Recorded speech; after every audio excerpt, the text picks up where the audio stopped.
ತುಂಬ ಇಷ್ಟವಾದ ಸೀನು I think climax scene ಸಗದಾಗಿತ್ತು ರೀ. ಏನ್ ಮಾಡಿದಿರ ಕ್ಲೈಮ್ಯಾಕ್ಸ್ ನಾನು ಹೇಳ್ಬಿಡ್ಲಾ, ಸಿನಿಮಾ ಯಾರು ನೋಡೋರು? ಎಷ್ಟು ಚೆನ್ನಾಗಿ ಹೇಳಿದ್ರು. ಏನ್ ಮಾಡಿದೀರಾ? ಒಳ್ಳೆ ಇಮೋಷನ್ ಸೀನ್ ರೀ, ಸಕ್ಕದ ಇಮೋಷನ್, ಎಲ್ರಿಗೂ ಒಂದು ಇಮೋಷನಲ್ ಆಗಿ ಮಾಡತ್ತೆ ಆ ಸೀನ್. ಅದನ್ನ ನಾವು ನಿಭಾಯಿಸೋದೇ ತುಂಬಾ ಚೆನ್ನಾಗಿತ್ತು.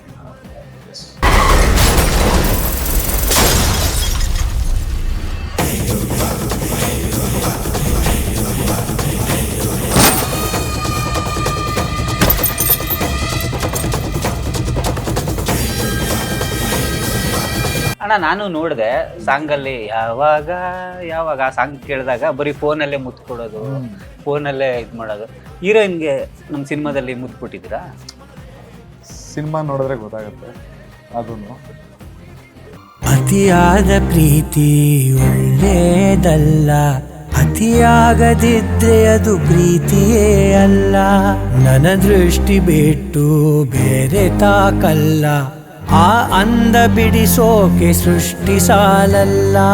ಅದಕ್ಕೆ ಹಳೆ ಫೋನ್ ಇಟ್ಕೊಂಡು ಕಿಸ್ ಮಾಡೋದು ಅದೆಲ್ಲ ಒಂದು ಫೀಲ್ ಇತ್ತಲ್ಲ ಅಣ್ಣ. ಬಟ್ ಈಗಿನ ಕಾಲದಲ್ಲಿ ಹಂಗಿಲ್ಲ. ಇಲ್ಲ. ಈಗಿನ ಕಾಲದಲ್ಲಿ ಏನಿದೆ ಪ್ರಿಯಾಂಕಾ? ಈಗಿನ ಕಾಲದಲ್ಲಿ ಅದೇ ಸರ್, ಇವತ್ತು ಒಬ್ರು ಇಷ್ಟ ಆದ್ರೆ ನಾಳೆ ಇನ್ನೊಬ್ರು. ಬೆಳಿಗ್ಗೆ ಲವ್, ಮಧ್ಯಾಹ್ನ ಹೂವು, ಅದಕ್ಕೆ ಸಂಜೆ ನೋವು. ನೋಡಿದ್ರ ಅದಕ್ಕೆ ಹುಡುಗರು ಪಾಪ ಪ್ರಪೋಸ್ ಮಾಡಕ್ ಬರಲ್ಲ. ಬೆಳಗ್ಗೆ ಇಷ್ಟಪಡ್ತಾರೆ, ಮಧ್ಯಾಹ್ನ ಈಗಿನ ಇಷ್ಟಪಡ್ತಾರೆ. ಕಾಲದಲ್ಲಿ ಪ್ರೀತಿಗೆ ಬೆಲೆ ಇಲ್ಲ ಅಣ್ಣ. ಪ್ರೀತಿ ಅಂದ್ರೆ ಎಲ್ಲರೂ ಸ್ವಿಮ್ಮಿಂಗ್ ಪೂಲ್ ಅನ್ಕೊಂಡಿರ್ತಾರೆ, ಬಿದ್ಮೇಲೆ ಗೊತ್ತಾಗ ದೊಡ್ಡ ಪೂಲ್ ಅಂತ. ಯಾವ್ದೋ ಮೂವಿ ಎಲ್ಲಿದ್ದಾರೆ ಡೈಲಾಗ್ ಇವೆಲ್ಲ